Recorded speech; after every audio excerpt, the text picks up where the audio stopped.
नमस्कार दोस्तों, आप सभी का स्वागत है मेरे चैनल INT20 शिवानी में। आज़ाद भारत में पहली बार एक महिला को फांसी दी जाएगी। इस महिला का नाम शबनम है और ये अपने परिवार के 7 लोगों की हत्या कर चुकी है। फांसी इसे मथुरा के जेल में दी जाएगी। 7 हत्याओं की गुनहगार अमरोहा के 52 खेड़ा गांव की शबनम को फांसी देने का वक्त आ गया है।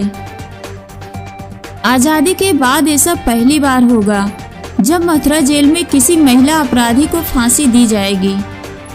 150 साल पहले मथुरा जेल में फांसी घर बनाया गया था, लेकिन अब तक किसी महिला को यहाँ फांसी नहीं दी गई है। शबनम पहली गुनहगार होगी जिसे मथुरा जेल में फांसी दी जाएगी। फांसी देने के लिए मथुरा जेल में फांसी घर तैयार किया जा रहा है। मेरठ के पवन जल्लाद को बुलाकर फांसी घर का मुआयना करा दिया है।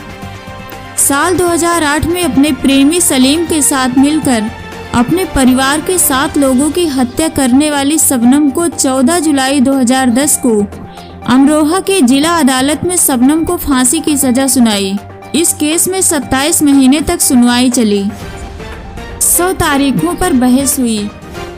29 गवाहों से 649 सवाल पूछे गए।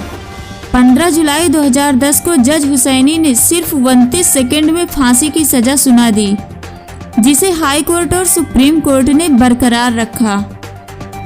अब राष्ट्रपति ने शबनम की दया याचिका खारिज कर दी है और मथुरा जेल के डेथ वारंट का इंतजार है। मथुरा जेल के प्रशासन ने शबनम को फांसी का फंदा तैयार करने के लिए रस्सी का ऑर्डर दे दिया है। बिहार के बक्सर जेल से फांसी के लिए रस्सी भी मंगाई जाएगी।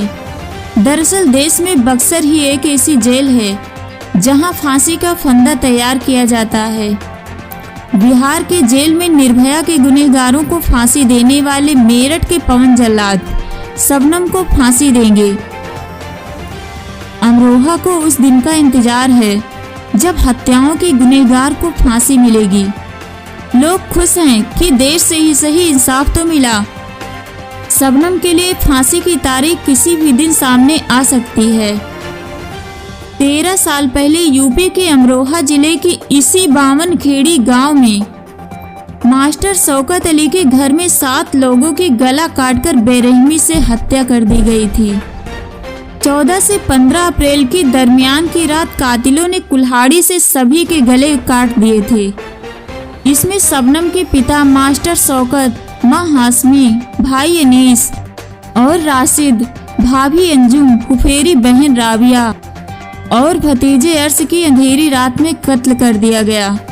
7 हत्याओं की गुनहगार शबनम पढ़ी लिखी थी और गांव में ही शिक्षा मित्र का काम करती थी, लेकिन सलीम के इश्क में वो इस कदर पागल हो चुकी थी कि वो अपने घर वालों की ही दुश्मन बन गई।